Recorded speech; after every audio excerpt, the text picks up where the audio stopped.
www.radiomusica.com.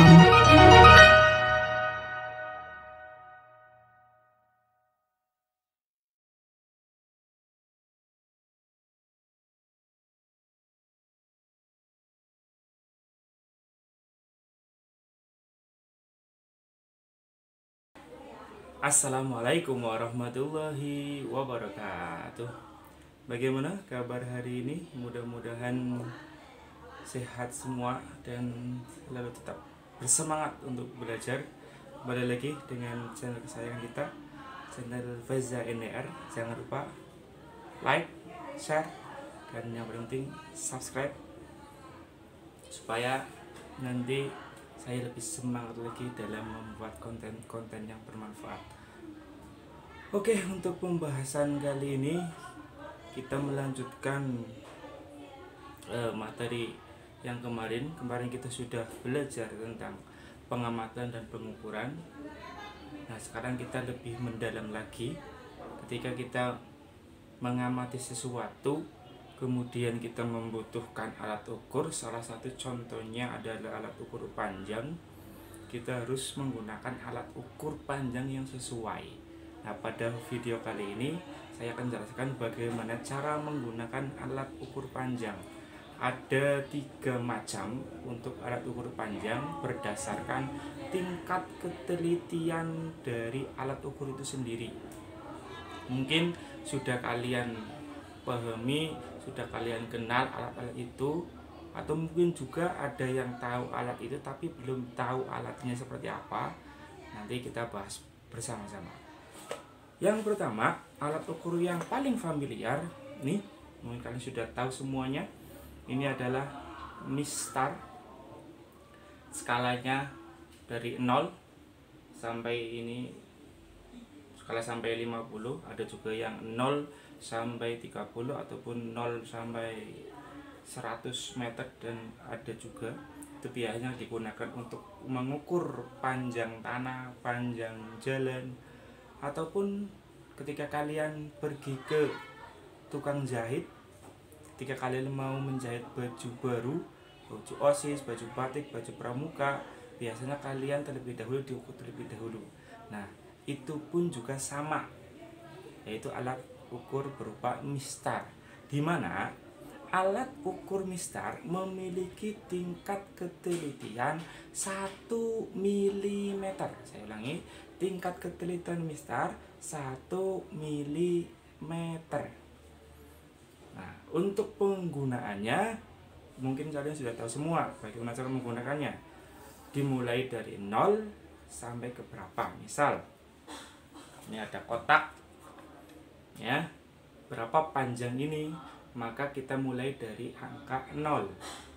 Dari angka 0 berapa nanti di situ ini tertulis angka 7,8, maka pengukurannya adalah panjang dari ini 7,8 cm. Dan ketika kalian menggunakan penggaris, maka mata kalian itu harus tegak lurus, tidak boleh seperti ini ataupun seperti ini, harus tegak lurus dengan angka 0 supaya nanti hasil pengukurannya benar, tidak keliru. Itu yang pertama, alat ukur berupa mistar, alat ukur panjang berupa mistar.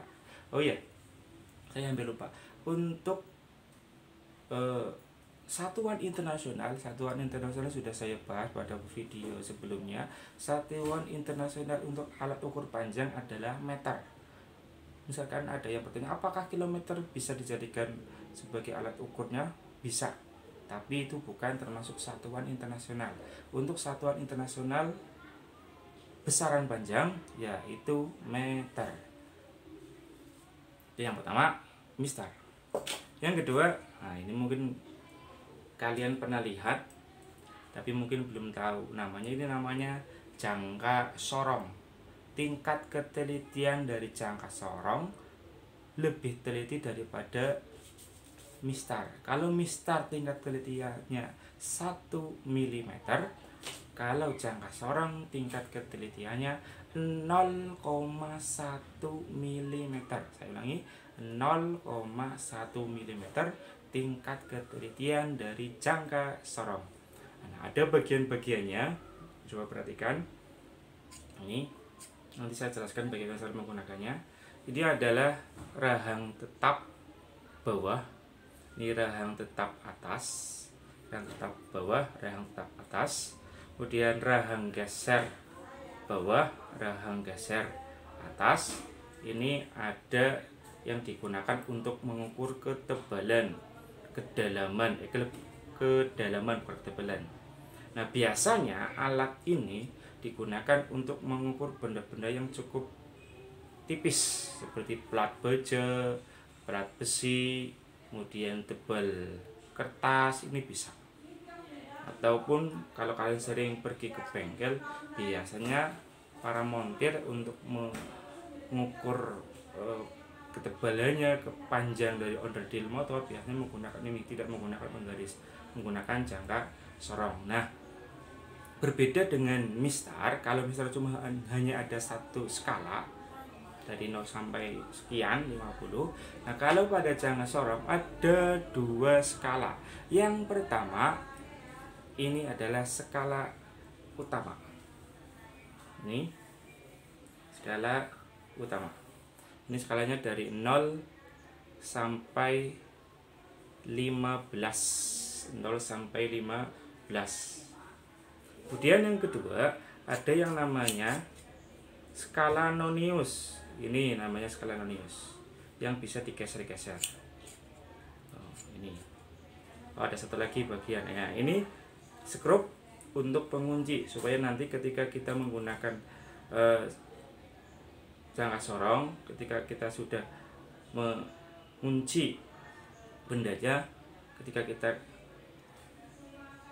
diperkencang maka ini tidak akan bisa bergeser. Tapi ketika nanti kita longgarkan, ini bisa dapat bergeser. Tujuannya untuk supaya ketika kita pengukuran benda itu tidak bergeser, sehingga hasil pengukuran kita pun juga lebih akurat.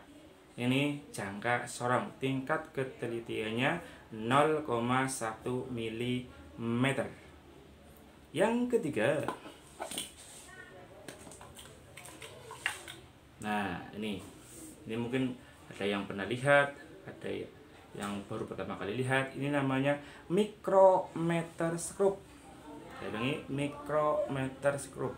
Tingkat ketelitiannya lebih tinggi lagi daripada jangka sorong, yaitu 0,01 mm. Saya ulangi, tingkat ketelitiannya adalah 0,01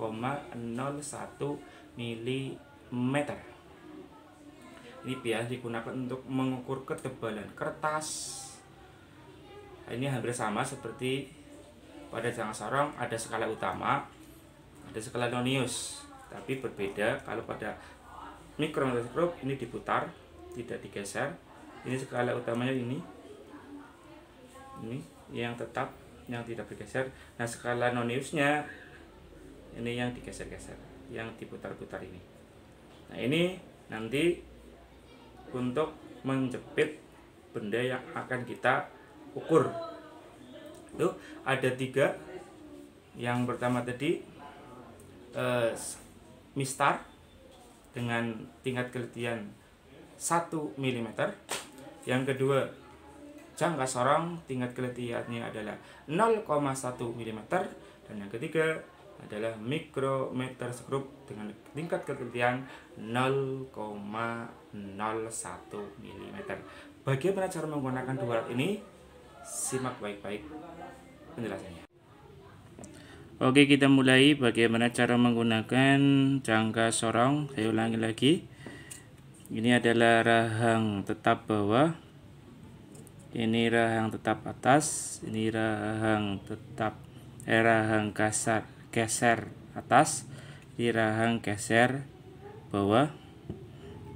Ini adalah skala noniusnya, dan ini adalah ini skala utama. Saya ulangi, ini skala utama, ini skala nonius dari 0 sampai 9. Ini skrup untuk mengunci.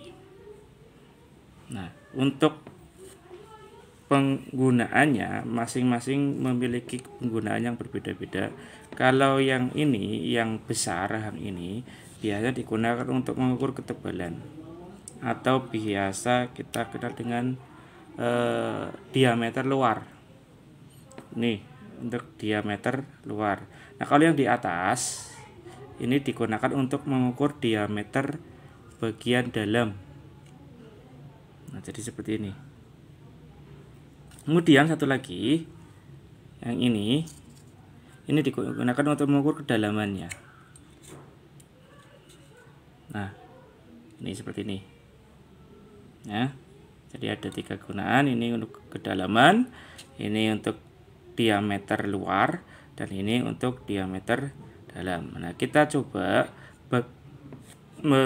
seberapa diameter luar dari tutup pulpen ini. Perhatikan.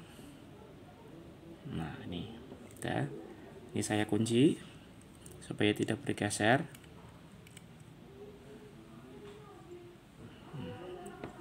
Nah, kalau sudah, kita lihat skala dari jangka sorong itu ada 2 macam, skala utama dan skala nonius. Kita tulis saja di sini. Skala utama, saya singkat, dan skala nonius. Nah, skala utama dan skala nonius. Bagaimana cara menentukan skala utama? Perhatikan, skala utamanya ini. Untuk menentukan skala utama, kalian perhatikan skala nonius pada angka 0. Nah, pada angka 0 ini dia berhenti pada skala utama di berapa? Perhatikan skala utamanya. Ini menunjukkan angka 1. Angka 0 pada skala nonius berhenti pada angka 1.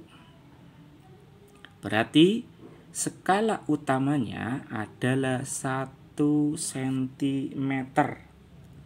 Ya, skala utamanya adalah 1 cm. Tulis saja dulu. 1 cm. Kemudian kita tentukan skala nonius. Ini kita perhatikan di sini. Nah, untuk menentukan skala nonius, kalian perhatikan pada skala nonius dari angka 1 sampai 9 yang berhimpit. Yang berhimpit itu antara garis nonius dan garis utama. Skala utama dan skala nonius itu berhimpit, saling tegak lurus. Jadi seperti ini.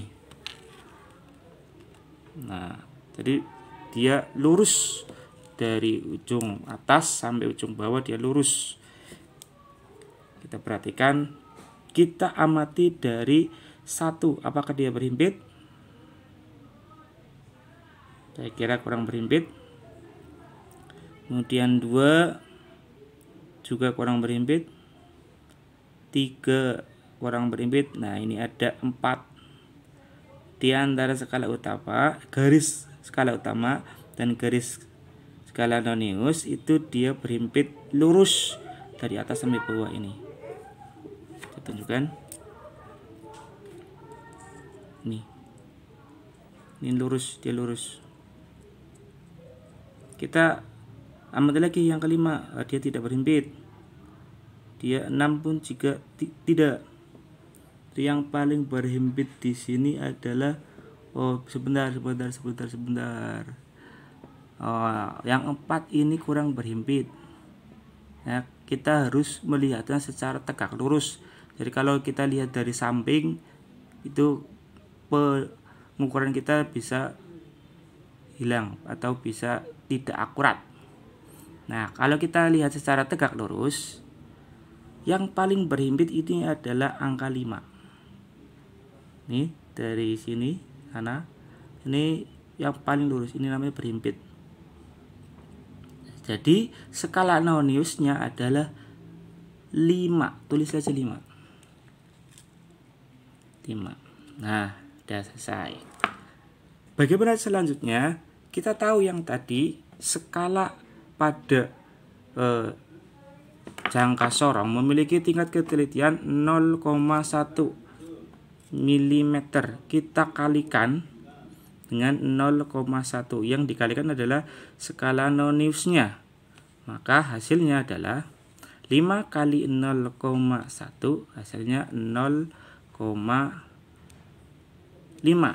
Ini masih menggunakan milimeter, padahal skala utamanya menggunakan 1 cm.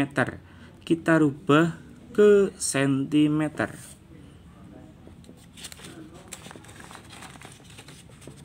Kita rubah 0,5 mm ke sentimeter, maka hasilnya adalah 0,05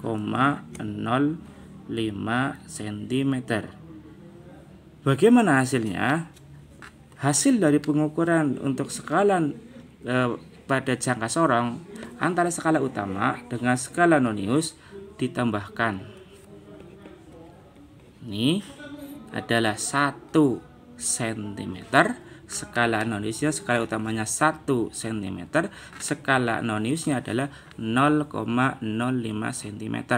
Jangan sekali-kali kalian menambahkan ketika satuannya belum sama. Kalau ini cm, ini mm, jangan langsung ditambahkan, harus dirubah dulu. Milimeter dirubah ke sentimeter, maka tinggal ditambah, hasilnya 0,1 cm. Ini adalah hasil dari pengukuran tadi, yaitu diameter luar untuk tutup pulpen. Jadi diameter luarnya adalah 1,05 cm. Itu untuk jangka sorong. Bagaimana jika mikrometer skrup? Hampir sama, ada skala utama, skala nonius. Ini nanti tinggal dijepit, bendanya tinggal dijepit. Katakan ini jari saya, apa-apa, jari saya dijepit. Kemudian berhentinya di mana?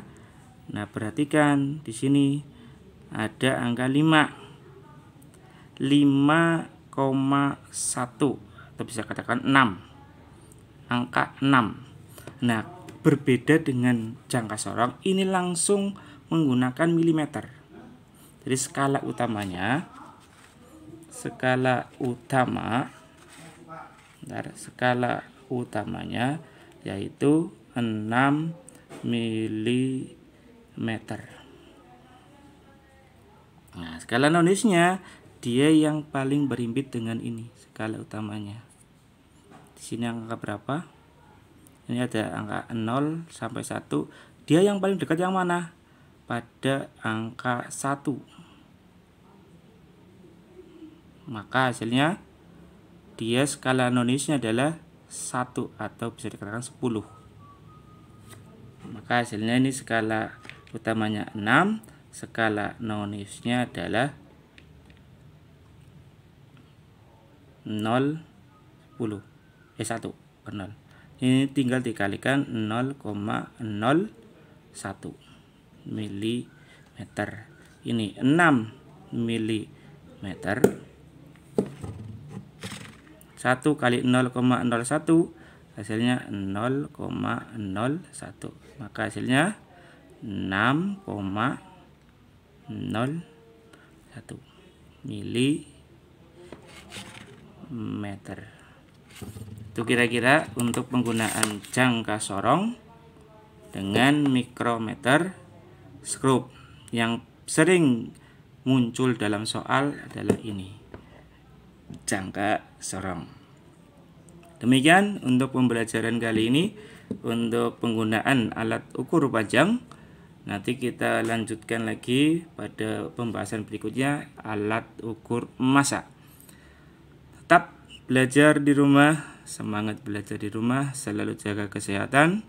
Kurang lebihnya mohon maaf. Mudah-mudahan video ini bermanfaat untuk semuanya, buat kalian semuanya. Saya akhiri, wassalamualaikum warahmatullahi wabarakatuh.